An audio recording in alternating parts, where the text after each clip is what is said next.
Bonjour, bienvenue à ce module sur l'amplificateur à transistor BJT en configuration collecteur commun. Donc, comme on a vu dans le vue d'ensemble, on a deux configurations en émetteur commun avec et sans résistance d'émetteur.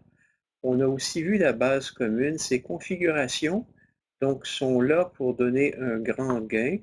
Le gain est négatif dans ce cas-ci, le gain est positif dans ce cas-ci. Il y a une configuration qu'on a laissée de côté jusqu'à ce point, c'est la configuration collecteur commun. Donc cette configuration collecteur commun, c'est l'objet de ce module aujourd'hui. Donc on va la regarder de près, on va l'analyser en détail.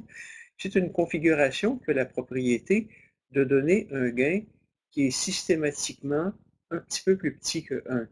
Donc, typiquement 0,9, 0,95, quelque chose du genre, peut-être même 0,99. Et l'intérêt d'avoir un amplificateur qui donne un gain près de 1, c'est qu'en fait, ça sert à ce qu'on appelle ça fait un suiveur. C'est quelque chose qui prend un signal d'une certaine amplitude à l'entrée et le reproduit en sortie en abaissant le niveau d'impédance. C'est la caractéristique clé du collecteur commun et ce pourquoi il est très utile. Si vous voulez attaquer une charge de basse impédance, comme par exemple un haut-parleur qui aurait une impédance de 8 ohms, ben, si vous essayez de l'attaquer directement avec un émetteur commun ou avec une base commune, vous allez voir que typiquement ce que ça va faire, c'est que le gain va mourir parce que vous allez court-circuiter l'étage de sortie et en le faisant, le gain de l'étage va également mourir. Donc, si vous voulez être capable de commander une charge comme un haut-parleur, ben, il faut abaisser l'impédance de sortie de l'étage et la configuration par excellence pour faire ça est le collecteur commun. Donc, configuration qui est très utile. Et ce gain, plus petit que 1, va être positif, comme on va le voir. Donc, si on retourne maintenant à nos différentes configurations, je le répète à satiété parce que c'est souvent mal compris, on a finalement nos 4 résistances de polarisation qui entourent un transistor. C'est le cas dans les 3 configurations. Et on répète, un transistor non polarisé, ça ne fait rien, ça ne fonctionne pas. Donc, pour qu'un amplificateur pour avoir un amplificateur, il faut que votre transistor soit dans le mode actif. Et quand on rentre par la base pour sortir par le collecteur, ça nous donne un émetteur commun. Quand on rentre par l'émetteur pour sortir par le collecteur, on appelle ça une configuration base commune. Mais quand on entre par la base pour sortir par l'émetteur, on va appeler ça la configuration collecteur commun. Notez que pour un collecteur commun, la résistance R3, en tout cas dans la configuration de base, elle n'est pas particulièrement utile. Elle ne sert à rien. Donc R3 égale à 0 serait tout à fait légal. Et donc, on pourrait enlever la résistance R3 et la remplacer par une connexion directe à VCC. Ce serait avantageux à faire pour un collecteur commun. Donc, si on poursuit dans l'analyse de cette configuration-là, on constate qu'on l'a fait évoluer un petit peu. Ça, c'est le montage générique qui a pour but de vous montrer que c'est 3 variantes de la même chose et finalement, les 3 configurations se ressemblent beaucoup et tout dépend de par où on entre ou par où on sort. Là, on va vous dire quelque chose qui est légèrement différent. On va venir connecter notre transistor en collecteur commun. On se rappelle que l'alimentation positive correctement découplée ou connectée à un bloc d'alimentation qui a une très basse impédance de sortie, en signal, c'est la masse, d'où le nom collecteur commun. Donc, si on se donne un montage comme ça, si on le trace, bien, on va dire en signal, c'est comme si j'étais à la masse en signal. Donc, mon collecteur, évidemment, pas en DC. En DC, ça ne fonctionne pas comme polarisation, mais en signal, mon collecteur est à la masse, donc d'où le nom collecteur commun, et on a donc une résistance de polarisation pour la base, on a une résistance de polarisation dans l'émetteur. Notez que dans cette configuration-ci, on a moins VEE. Donc on considère le cas où j'aurais un bloc d'alimentation négatif qui vient polariser la résistance REE.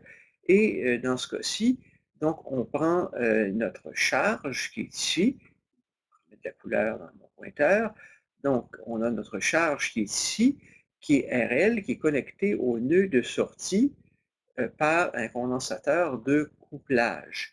Dans ce montage, si on prend une résistance RL qui est petite devant REE, puis comment on peut faire ça?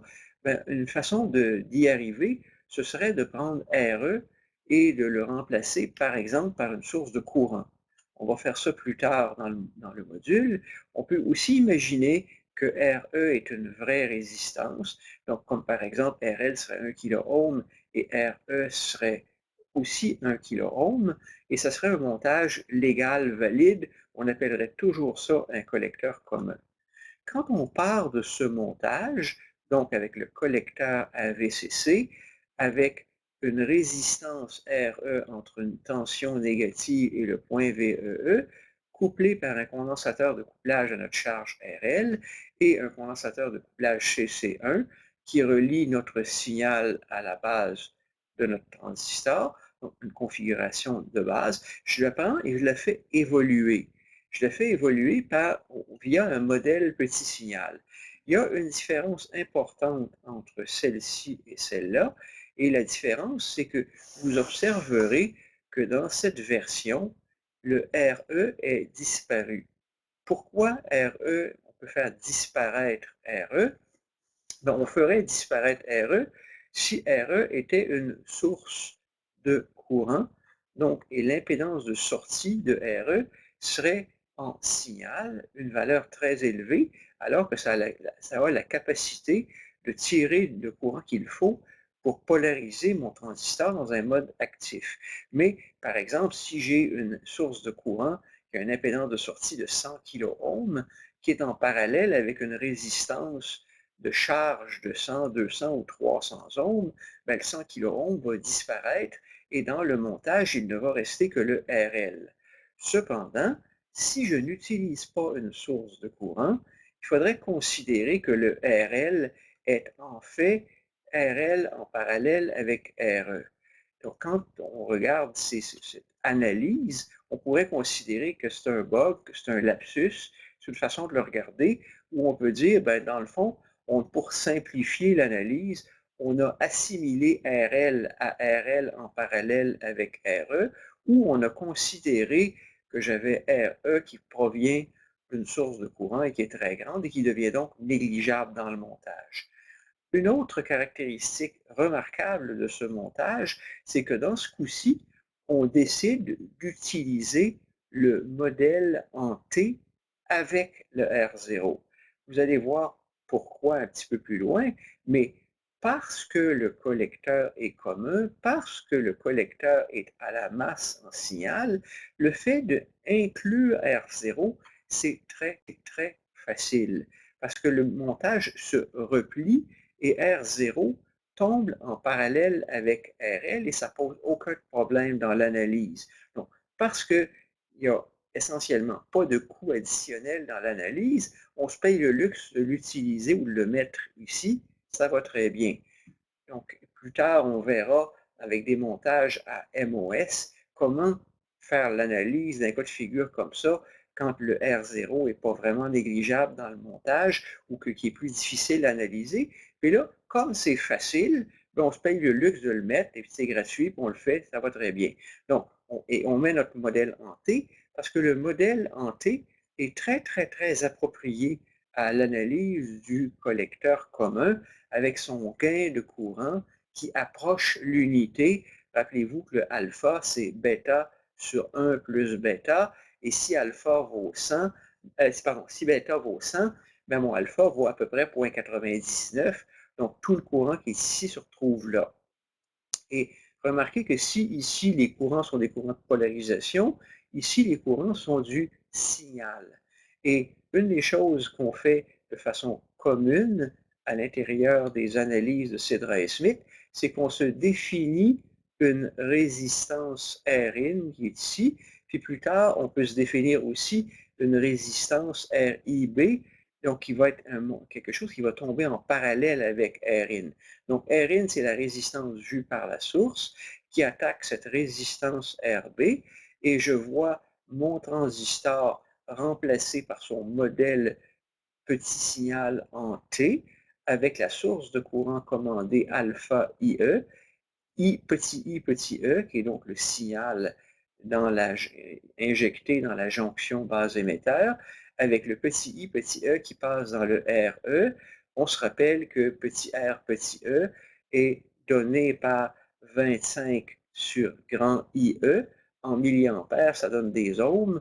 Donc, c'est 25 millivolts sur IE en milliampères. Si je mets 1 milliampère là-dedans, ben, je vais me retrouver avec un RE de 25 ohms qui va faire partie de mon montage. Je pourrais faire RE est égal à 2,5 ohms si je venais mettre IE est égal à 10 milliampères.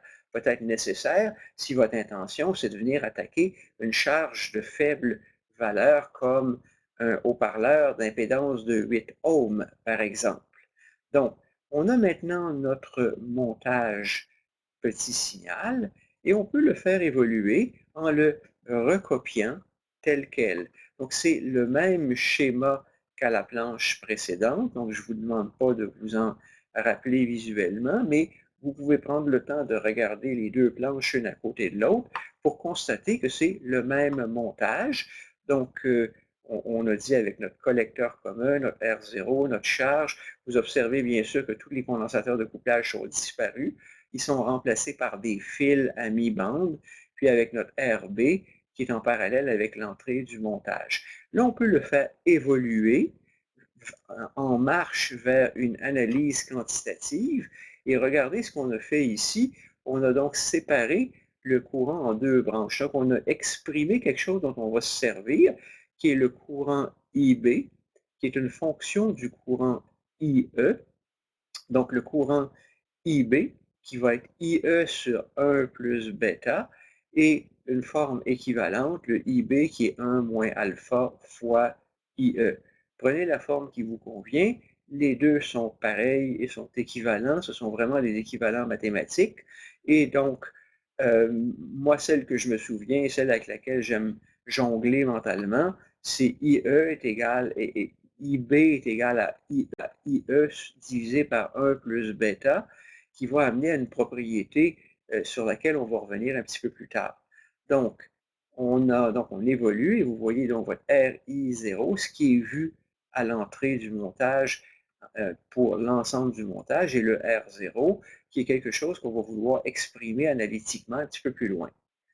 Donc, on avance dans notre analyse et là maintenant, on va se définir dans ce montage un R équivalent qui est R0 en parallèle avec RL. On se rappelle qu'il n'y a pas de RE dans le montage parce que soit on l'a absorbé dans le RL, soit on a pris pour acquis que ce qu'il y a dans l'émetteur, c'est une source de courant et que essentiellement, ça a une impédance de sortie élevée qu'on peut oublier. Cependant, on a replié le R0 du transistor qui est entre ce nœud et la masse, donc on l'a replié vers la masse. Et on constate que R0 est en parallèle avec RL.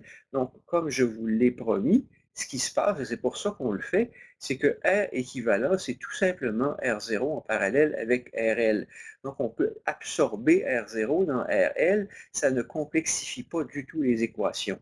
Si on poursuit pour trouver le Rin, ben le Rin de ce montage vu ici, il faut toujours voir à quel endroit on a défini le RL. Ça peut piéger et ça peut être confondant. Donc, vous voyez ici le Rin. Vous voyez ici le RIB. Le RIB qui est comme un calcul intermédiaire qu'on met dans le montage. Donc, il va être une grandeur intermédiaire, accessoire, que l'on va calculer en route pour être capable de faire, pour faciliter l'analyse. Mais le Rin, c'est quoi? Ben, c'est R qui est en parallèle avec RIB. Donc, décomposons donc le problème. On va dire quand on aura calculé RIB, on pourra tout simplement le mettre en parallèle avec RB. Ça nous donnera le RIN. Et éventuellement, quand on aura RIN, on pourra dire, ben, l'entrée a un effet d'atténuation en RIN sur RIN plus RSIG, qui est ce terme. Puis là, on va avoir un deuxième terme. Le deuxième terme, c'est le terme d'atténuation en sortie. Et là, on s'intéresse à VB, la tension sur la base en signal. Donc, il y a quelque chose qui peut être paradoxal un petit peu là-dedans. Là, on est à l'extérieur du transistor. Là, on est à l'intérieur du transistor, dans un point qui est physiquement inaccessible, qui est le point entre cette source de courant conceptuel et à un point à laquelle on n'a pas vraiment directement accès. Puis là, on rentre, puis il y a le R, petit r, petit e. Et il s'avère que ce point et ce point, ben, c'est le même. Donc, on a notre entrée sur la base, et une fois, si on a la tension signal sur la base, combien on a en sortie? Ben, tout bêtement, le diviseur résistif entre le R équivalent et RE. Et c'est tout simplement ça qui est exprimé ici. Vout sur VB, tension sur la base, tension en sortie, c'est R équivalent sur R équivalent plus RE. Et maintenant qu'on a décomposé, on a les deux termes V0 sur VB puis VB sur Vsig, en fait, on a anticipé ce qu'on voulait faire, c'est-à-dire une décomposition en chaîne de Vout sur Vsig, qui est Vout sur VB fois VB sur Vsig. Puis Vout sur VB, on vient de le calculer. VB sur Vsig, on vient de le calculer, expression analytique.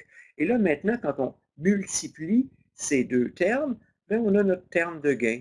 Et effectivement, on constate que le gain de tension d'un montage en collecteur commun, ça s'exprime comme le produit de deux diviseurs résistifs entre ce point et l'émetteur, qui est le nœud de sortie, et le signal et le nœud d'entrée. Et un diviseur résistif a toujours un gain positif et inférieur à 1. Donc, c'est pour ça que le gain de tension du montage collecteur commun, qui est le produit de deux termes, plus petit que 1 et positif, va forcément être plus petit que 1 et positif. Puis combien on va être capable de s'approcher de 1, bien, ça dépend de comment on va avoir bien calibré les valeurs de résistance, choisi nos charges en fonction du gain de courant du transistor. Si on poursuit dans l'analyse, ben, oui, on a le gain, sauf qu'on a un peu triché en quelque part parce qu'on n'a pas calculé le RIB. Le RIB, donc c'est quoi la résistance que je vois à ce point? Le RIB, ben, on peut l'exprimer, si on regarde cette branche, on peut écrire en faisant l'analyse de cette branche que c'est que IE multiplie RE plus le R équivalent, qui est le R0 en parallèle avec RL, qui est le numérateur que l'on a ici, qui est divisé par IB, puis on peut remplacer IE par 1 plus bêta IB, ce qui nous permet d'avoir un numérateur en IB, un dénominateur en IB, et donc on va pouvoir simplifier IB et se retrouver avec un RIB qui est 1 plus bêta fois petit r petit e plus R équivalent. Et à la planche précédente, ben, on avait annoncé que le RIN, c'était RB en parallèle avec RIB. C'est pas sorcier. Donc, on revient ici. Notre RIN, c'est RB en parallèle avec RIB. Puis là, on a notre expression qu'on recherchait. Puis là, maintenant, il suffit de retourner ici et de remplacer RIN par sa valeur, à savoir RB en parallèle avec RIB, qui est exprimé comme 1 plus bêta fois petit r petit e, plus R0 en parallèle avec RL. Et Pour moi, c'est naturel, je peux l'exprimer directement par inspection. Je n'ai pas besoin de faire un grand effort de mémoire pour ça. Ça, c'est ce qu'on appelle l'effet transformateur d'impédance d'un transistor dans la configuration collecteur commun. Vous retrouvez à la base ce qu'il y a dans l'émetteur, petit r petit e plus R équivalent, multiplié par le gain de courant du transistor en mode actif, qui est mis en parallèle avec RB. Vous remplacez ça dans le terme d'atténuation qui exprime le terme R-sig et Rin, l'atténuateur Rin-R-sig, et ça vous donne ce terme que multiplie ce terme, et vous avez maintenant l'expression complète du gain de tension qui, je le répète, c'est ce diviseur de tension, R0 en parallèle avec RL et RE, qui est un terme diviseur de tension résistif, puis un autre terme diviseur de tension résistif en Rin et Rsig, ceci étant Rin avec Rsig, et voilà, l'expression est complète. Ça peut avoir l'air compliqué, mais quand vous en avez compris la structure, c'est une expression tout à fait naturelle pour laquelle j'ai à faire aucun effort pour m'en rappeler. Si on retourne ici, l'analyse se poursuit maintenant pour trouver R0, et quand une méthode pour trouver le R0 consiste à imposer en sortie une tension Vx, tuer les sources indépendantes dans le montage, donc le Vsig, et venir voir quel courant on injecte sur Ix, et le rapport entre Vx sur Ix, c'est l'impédance de sortie du montage. Donc, on fait l'analyse, et comment on fait cette analyse-là? On a notre IE, et on fait dans le fond une boucle ici, une boucle de tension, et qu'est-ce qu'on a comme... Je vais dessiner cette boucle-là, je vais dessiner la boucle qu'on est en train d'analyser. La boucle qu'on est en train d'analyser, c'est celle-là. Donc, si j'analyse cette boucle, j'essaie de faire une flèche. Donc, si j'essaie d'analyser cette boucle, j'ai mon courant IB. Et IB, c'est quoi? C'est IE divisé par 1 plus bêta.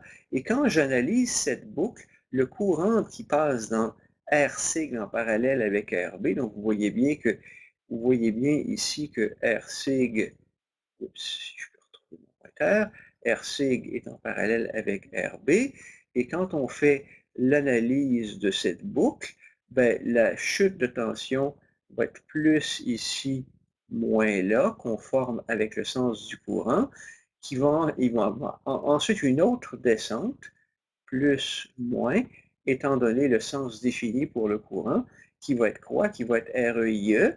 Et là, vous voyez deux termes en IE, donc IE sur 1 plus bêta fois R sig en parallèle avec RB, plus REIE.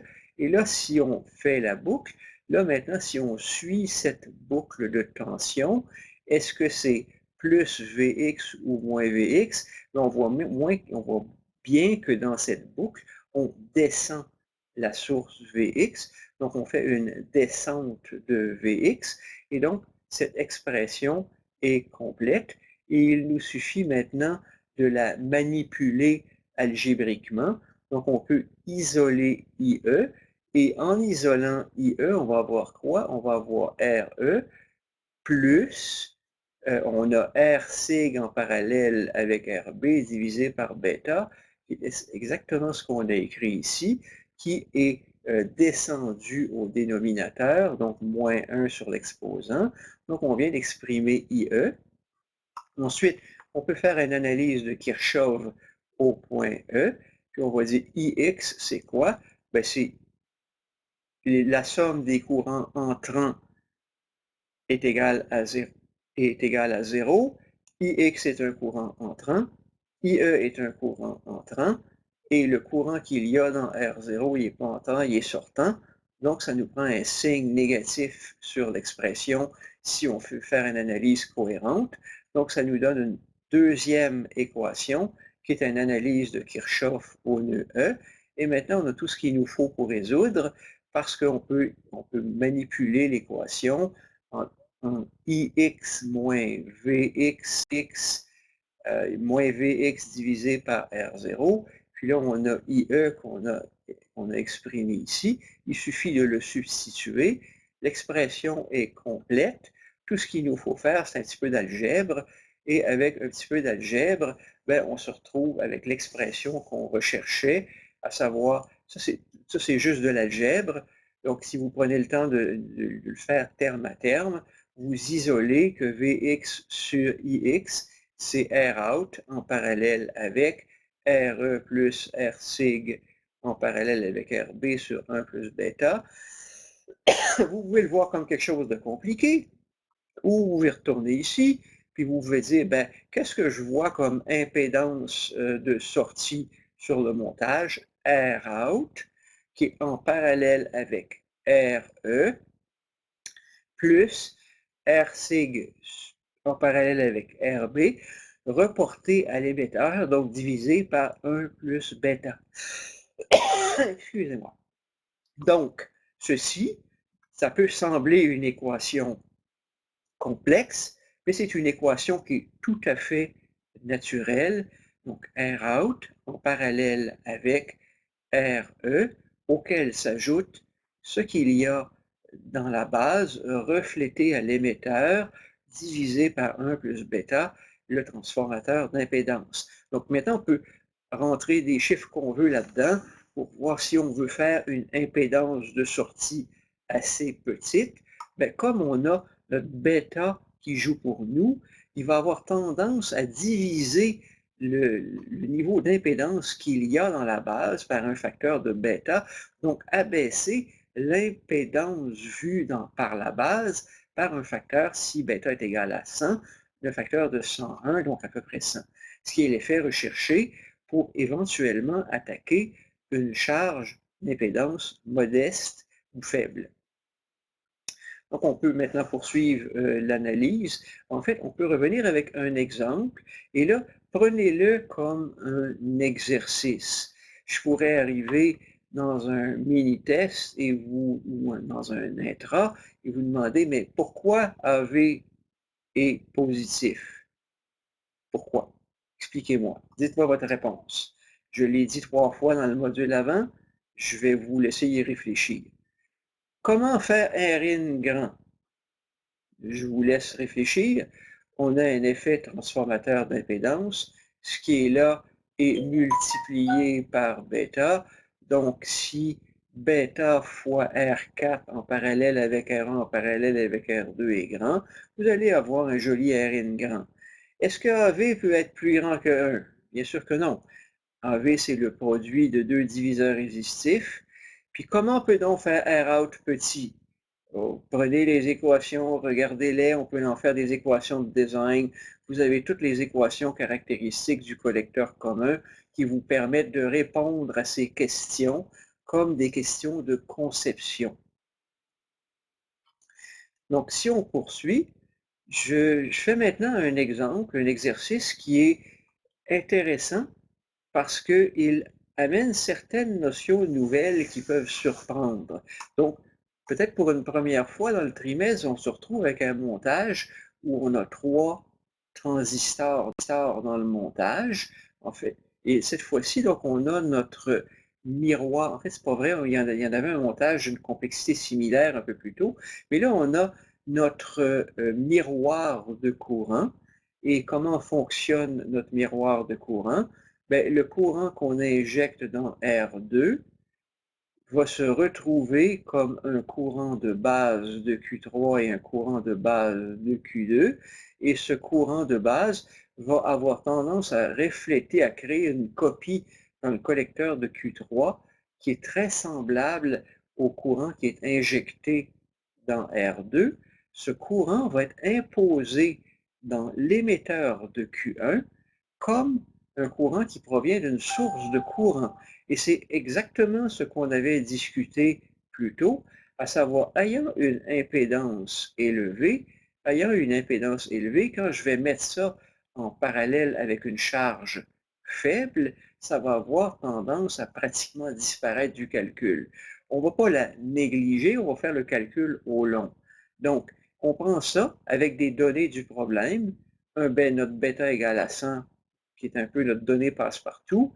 On va prendre un VBE de 700 millivolts, on va prendre une tension early de moins 100, puis là, on va résoudre pour tout un ensemble de paramètres dans le problème. Donc, c'est quoi le ICQ de Q1?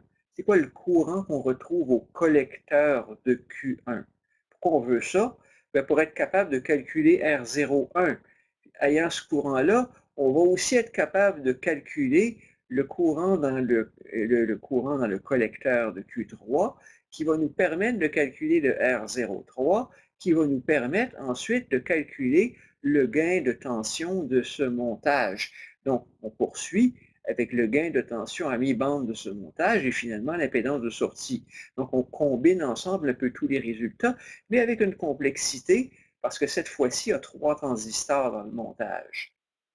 Donc, dans cette analyse, j'ai développé l'analyse dans cette version du module de cours pour montrer que, en fait, l'idée du miroir de courant, c'est que comme Q3 et Q2 sont des frères jumeaux, en première approximation, donc on fait l'hypothèse, et c'est une hypothèse qui est très, disons, qui est assez précise, qui est assez juste. Quand on est dans un circuit intégré, les deux transistors étant fabriqués en même temps, étant un à côté de l'autre, ayant tout un ensemble de valeurs paramétriques qui sont les mêmes, les deux transistors ont essentiellement les mêmes caractéristiques, incluant essentiellement le même bêta, le même point d'opération, la même température, parce que, chose que j'ai jamais dite encore dans le cours, c'est que une des propriétés du silicium, c'est que sa conductivité thermique se compare à celle de l'aluminium. Donc, si vous voyez une tranche de silicium, un peu comme le fond d'une assiette d'aluminium, une assiette à tarte, vous imaginez que vous avez deux transistors qui sont assis, intégrés sur ce morceau de semi-conducteur à quelques microns de distance entre les deux, dans quelque chose qui est un très bon conducteur, comme le silicium, conductivité thermique comparable à celle de l'aluminium, ben les deux ont des caractéristiques très semblables. Donc, l'hypothèse IB2 à peu près égale à IB1, bêta 2 à peu près, j'ai dit 1, quel lapsus, donc IB2 à peu près égal à IB3, bêta 2 à peu près égal à bêta 3. Donc, c'est une hypothèse qui est très juste sur un circuit intégré, un peu moins juste si vous prenez deux transistors qui proviennent d'un sac de composants discrets au laboratoire. Néanmoins, on ne se privera pas de faire ce genre de montage-là quand on veut une source de courant au laboratoire. Ils sont juste moins bien appareillés, simplement. Donc, IB2 égale à IB3. Et là, maintenant, on peut poursuivre l'analyse avec notre notre IB2 qui est égal à I2 sur 1 plus bêta 2 pour le transistor. Et si maintenant on dit que les bêtas sont égaux, donc on peut poursuivre en disant que I dans R2, le courant qu'il y a dans R2, c'est quoi? C'est le courant qu'il y a dans la base de Q3 plus le courant qu'il y a dans la base de Q2 plus le courant qu'il y a de collecteur de Q2 qui est bêta fois IB2. Donc, ça revient à dire que c'est 2 plus bêta 2 fois IB2, ce qui nous permet de résoudre pour avoir donc un ICQ3. Là, je constate que dans mon équation, il me manque une parenthèse.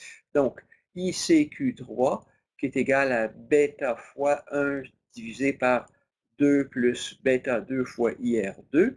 Donc, si on trouve IR2, on obtient ICQ3, qui était la donnée du problème. Donc, comment on obtient IR2? Là, on s'en vient ici. Puis une des données du problème, c'est qu'on a plus 10 volts, là, on a moins 10 volts, c'est la donnée du problème. Donc, on a 20 volts de différence. Et vous voyez, c'est un peu truqué, hein? 20 volts de différence divisé par 20 kiloohms pour avoir notre milliampère standard. Et cependant, on a une chute de 700 millivolts ici. Puis dans ce 700 millivolts de chute, donc vous allez avoir plus 10, moins 10, moins 700 millivolts, divisé par 20 kiloohms, qui va vous donner 0,965 milliampères ou 965 microampères. Là, maintenant, on a IR2. On est capable de dériver ICQ3 en supposant que bêta est égal à 100, comme 100 sur 102 fois 965 qui donne 946 microampères. Donc là, maintenant, on a le courant qui est dans cette branche, qui nous donne le courant d'émetteur de Q1, qui n'est pas le courant collecteur de Q1, mais bien son courant d'émetteur. Pour trouver son courant d'émetteur, c'est quoi? Ben, c'est alpha fois le courant d'émetteur. Alpha est aussi égal à bêta sur bêta plus 1. Si bêta est égal, si ma calculatrice, je ne fais pas en temps réel maintenant, j'ai sorti ma calculatrice pour faire le calcul. Je ne fais pas en temps réel maintenant, j'ai sorti ma calculatrice pour faire le calcul au long. Ça nous donne maintenant 937 microampères. Et maintenant qu'on a le ICQ1 et ICQ3, on va être capable d'aller ici et trouver, parce qu'on va en avoir besoin très bientôt, R01 et R03, qui sont un peu différents. Notre VA, dans la donnée du problème, c'était moins 100 volts, en valeur absolue 100, divisé par notre milliampère classique de design. Donc, 100 divisé par 1, ça vous donne 100 kiloohms. Donc, quand vous mettez sur un transistor qui a une tension de Early de moins 100 volts, un courant de polarisation de l'ordre du milliampère, ça vous sort avec une résistance de l'ordre de 100 kiloohms, mais comme on veut être un petit peu puriste dans ce problème-là, on le fait au long en tenant compte des bêtas. Ça nous permet de faire une gymnastique mentale pour s'assurer qu'on comprend bien comment ça fonctionne. Et donc là, on arrive ici avec R01, R03 qu'on a calculé. Et là, maintenant, une autre grandeur dont on va avoir besoin pour faire le calcul, c'est RE1. RE1 qui est toujours notre VT divisé par le courant de polarisation dans le transistor 1. Donc, ça va être VT divisé par ICQ3. Calcul fait, ça donne 25,91 ohms. On pourrait prendre 26 dans le problème. Ce serait tout à fait suffisant. On a tendance à garder peut-être plus de décimales que moins dans ce problème-là, parce qu'on est en train de regarder des différences entre des 1 sur bêta plus 1 puis 1. Donc, comme on tient compte de la différence entre 1 et alpha dans le problème, c'est pour ça qu'on a eu tendance à garder plus de décimales que moins. Là, maintenant, il y a quelque chose qu'on fait ici sans preuve. On le fait par inspection. Ayant compris l'idée, évidemment, vous n'êtes peut-être pas encore à ce stade-là, mais je vais vous demander de regarder cette formule-là et de vous convaincre que si je m'en vais à ce nœud, ce que je vois, c'est RL qui est en parallèle avec R03, qui est en parallèle avec R1. Bien sûr, je pourrais me faire quelque chose de bien compliqué en me faisant un circuit équivalent avec les deux modèles petits signal des deux transistors en parallèle. Et là, j'aurais un modèle petit signal complexe. Mais dans ce modèle petit signal complexe, ben, R01 est en parallèle avec R03. Il est en parallèle avec RL. Donc, tout ça, c'est en parallèle sur ce nœud. Et ensuite, je vais vouloir le refléter à la base de Q1. Donc, je fais quoi? Bien, je lui ajoute petit r, petit e, 1. Donc, petit r, petit e, 1, petit r, petit e, 1, qui est dans le fond le delta VBE quand il y a un IE qui passe dedans, en parallèle avec R03, R01 et RL, ça vous donne la valeur de l'impédance que vous voyez ici, qui est reflétée par l'effet transformateur d'impédance 1 plus bêta du transistor Q1. On aurait pu mettre précisément 1 plus bêta 1. Ça va vous donner le RIB à ce nœud qui est en parallèle avec R1 qui est là. Et maintenant, on peut venir calculer notre Rin qui est de 94,5 kiloohms pour les puristes. donc avec un 100K en parallèle avec quelque chose qu'on a fait en sorte qu'il soit grand. Puis j'aurais pu, sans sortir la calculatrice, j'aurais pu dire, ben, c'est bien normal, si j'ai 100K en parallèle avec 100K, ça va me donner à peu près 50K. Je mets 50K en parallèle avec 10K, ça va me donner à peu près 8K. Je prends un 8K, je le multiplie par 100, ça va me donner 800K. Puis 800K en parallèle avec 100K, ça va donner quoi? Ben, ça va donner à peu près 95K. Et puis, finalement, j'aurais pu oublier le RE1 parce que le RE1 dans tout ça, il n'est pas très, très significatif. Si j'ai 10K en parallèle, j'ai 100K en parallèle avec 100K en parallèle avec 10K, ça me donne à peu près 8K. Puis ce 8K en parallèle, additionné à 25 ohms, ben le 25 ohms ou 26 ohms disparaît dans la brume. Et donc, je me retrouve avec mon 8K fois 100 qui est 800K, qui est en parallèle avec 100K, et ça donne ce à quoi on aurait pu s'attendre par design, où essentiellement l'impédance contribuée par le montage a été rendue négligeable par l'effet transformateur d'impédance du transistor. Et là, maintenant, on peut venir calculer le AV.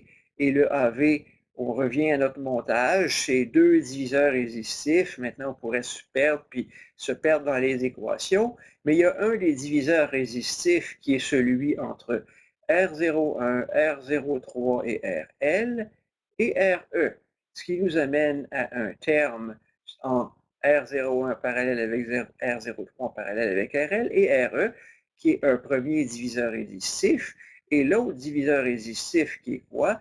Qui est R sig avec le R in, et le R in qui va être quoi? Qui va être 100 kΩ en parallèle avec ce que je vois de là, puis le R sig, pardon, le R in, on l'a calculé ici, donc on peut juste le reporter à l'équation suivante. Donc on est capable de remplacer à l'intérieur, et ça nous donne, calcul fait avec ces deux diviseurs résistifs équivalents montés en cascade, un gain de tension de 0,9, qui est à peu près ce qu'on attendait. Donc, sans faire aucun calcul, c'est à peu près ce qu'on attendait, 0,9, gain positif légèrement plus petit que l'unité, parce qu'on n'a pas écrasé la source, parce que le transformateur d'impédance du transistor a fait son travail. Donc, gain de tension de 0,9. Maintenant, on peut venir calculer le R-out. Ben, le R-out, ça va être quoi? R01 en parallèle avec R03, qui est ici, qui est en parallèle avec ce que je vois de l'émetteur. Puis qu'est-ce que je vois de l'émetteur? Ben, je vois le 100K en parallèle avec le 10K. Donc 100K en parallèle avec le 10K. Bien sûr, le 10K va dominer. Donc 10K en parallèle avec 100K, ça va vous donner à peu près 9K. Donc 9K divisé par 100. Donc 9K divisé par 100, auquel vous allez ajouter un merveilleux 26 ohms qui n'a pas beaucoup d'effet. Et là, vous vous retrouvez avec votre 10K divisé par 100, qui va vous donner essentiellement votre autour de 100 ohms, qui est en parallèle avec R0. Donc, évidemment, ici, on a fait les calculs au long. Donc, 100K en parallèle avec 10K, ça donne un 9 kΩ. Un 9 kΩ divisé par 101, bien, ça donne essentiellement 115 ohms. Donc, qui est le R-out attendu. Et on reprend, c'est quoi? Bien, c'est R03, pardon, R01 en parallèle avec R03, R01 en parallèle avec R03, qui est en parallèle avec ce que je vois de cette branche-là, qui est le RE plus le R1 en parallèle avec RC divisé par le 1 plus bêta. Et vous constatez que cette équation-là, la formule, je l'ai écrite par inspection dans ce montage. Si on faisait le calcul au long, la dérivation au long, avec les Kirchhoff, puis les montages petits signaux, ça donnerait exactement la même chose. On arrive donc avec un autre exemple. Donc, un autre exemple, un classique, où on vous donne un amplificateur collecteur commun, on vous donne un bêta de 100 donné par défaut, que l'on prend dans les problèmes. Bien sûr, ça peut être n'importe quoi entre 30 et 200 en fonction du contexte. Je ne répéterai pas l'histoire, mais pour les besoins de la cause, on setterait un bêta égale 100 dans le problème, un VBE de 700 millivolts. C'est un peu nos données passe-partout, on reprend partout. Bien sûr, avec un vrai transistor, il faut aller voir c'est quoi les vraies données, puis on peut calculer toutes les valeurs, le ICQ, la résistance, le gain, la résistance de sortie, puis le problème, le fait au long. Je vais vous laisser le résoudre et si vous êtes capable de résoudre ce problème-là, ben vous êtes en forme pour aller faire le mini-test. Si vous n'êtes pas capable de résoudre ce problème-là, vous n'êtes pas en forme pour aller faire le mini-test. Toutes les données sont là. Il n'y a rien de particulier. C'est juste un exercice élémentaire qui est développé au long où vous avez toutes les données du problème pour aller calculer tous les éléments. Et là, on constate qu'on a un gain de tension final qui n'est pas aussi grand que tantôt. On a perdu dans notre gain de tension parce que, la 2.2K qui est là, en parallèle avec la 1K, était vraiment pas négligeable, celle-là. Donc, la 2.2K est venue nous faire perdre notre gain de tension, puis notre 10 kOhm qui était divisé par 100, lui non plus, n'était pas négligeable. Donc ça, c'est des données du problème où votre produit, votre combinaison de deux diviseurs de tension fait en sorte que le gain de tension est plus petit que 1, pas très loin de 1, mais moins bon. Donc on a atténué, on a perdu, mais on a quand même réussi à attaquer notre charge de 10 kOhm en parallèle avec 2.2. Il ne faut vraiment pas négliger la 2.2K dans ce montage-là. Elle fait bien partie du R équivalent, 2.2K en parallèle avec le 10K qui rentre dans le montage. Et donc l'atténuation que tout ça, ça donne, parce que là, évidemment, un terme qui n'est pas négligeable là-dedans, c'est que 50 en parallèle avec 50, ça vous donne 25.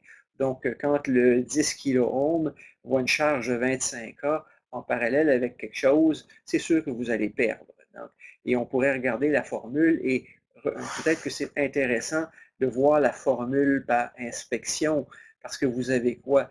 Vous avez le R01, le R0, qui est en parallèle avec le RL. Donc, c'est quoi le RL? C'est 2K en parallèle avec le 10K.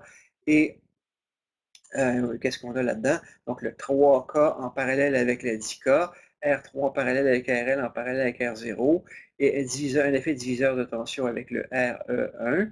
Et ensuite, l'autre, c'était le RIN avec le RSIG. Et puis le RSIG est ici. Puis le RIN, c'est quoi? Ben, c'est R1 en parallèle avec R2 et qui est en parallèle avec quoi?